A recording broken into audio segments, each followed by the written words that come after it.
Israel ने Hamas के हमलों का मुंहतोड़ जवाब देते हुए गाजा की सांसें फुला दी हैं। गाजा की इमारतें जमींदोज हो चुकी हैं और वहां भयंकर तबाही मची है। गाजा में चारों तरफ चीख पुकार मची हुई है। हमास की बर्बरता का दंश अब गाजा पट्टी के लोगों को झेलना पड़ रहा है। अब तक इजराइल के हमलों से गाजा में 2700 फिलिस्तीनियों की मौत हुई है। इनमें 724 से ज्यादा तो बच्चे हैं, जबकि 10,000 से ज्यादा लोग घायल हुए हैं। इजरायली सरकार के अल्टीमेटम के बाद गाजा पट्टी के लाखों लोग दक्षिण की ओर पलायन कर गए हैं। जो बच गए हैं उन्हें खाने के लिए कुछ नहीं मिल रहा और हालात यह है कि उन्हें पानी की एक बूंद तक नसीब नहीं हो रही। मीडिया रिपोर्ट्स के मुताबिक संयुक्त राष्ट्र की एजेंसी ने कहा है कि गाजा पट्टी पर इजराइल के हमलों से फिलिस्तीनी क्षेत्र में अभूतपूर्व मानवीय तबाही हुई है। पिछले 10 दिनों से गाजा में पानी की एक बूंद, गेहूं का एक दाना और 1 लीटर ईंधन की मंजूरी तक नहीं मिली है। यूएन की फिलिस्तीनी शरणार्थियों की एजेंसी UNRWA के मुताबिक पानी और ईंधन नहीं होने से वहां लोगों का दम घुट रहा है।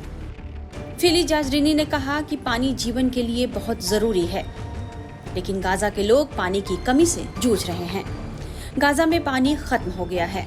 ऐसे में कहा जा सकता है कि गाजा में जीवन खत्म हो रहा है। उन्होंने कहा कि बीते सप्ताह इजराइल का हमला बहुत घातक था। इस तरह के हमले कर देना और जरूरी चीजों की सप्लाई रोक देना अंतर्राष्ट्रीय नियमों का उल्लंघन है। उन्होंने कहा कि गाजा में अब शवों को रखने के लिए बैग खत्म हो गए हैं।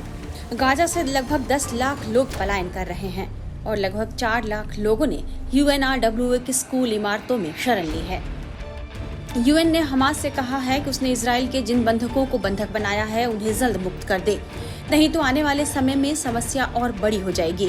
वहीं यूएन ने इजराइल से भी कहा है कि वह गाजा के मासूम लोगों के लिए बिजली और ईंधन की सप्लाई शुरू कर दे।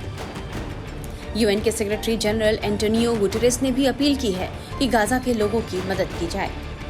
आपको बता दें कि 7 अक्टूबर को हमास ने इजराइल पर सबसे बड़ा और सबसे दर्दनाक हमला करके 1400 लोगों को मार दिया और कई महिलाओं और बच्चों को बंधक बना लिया, जिसकी जवाबी कार्रवाई में इजराइल ने हमास पर जबरदस्त प्रहार किया है और उसे चारों तरफ से घेर के वहां बिजली, पानी और ईंधन की सप्लाई रोक दी है।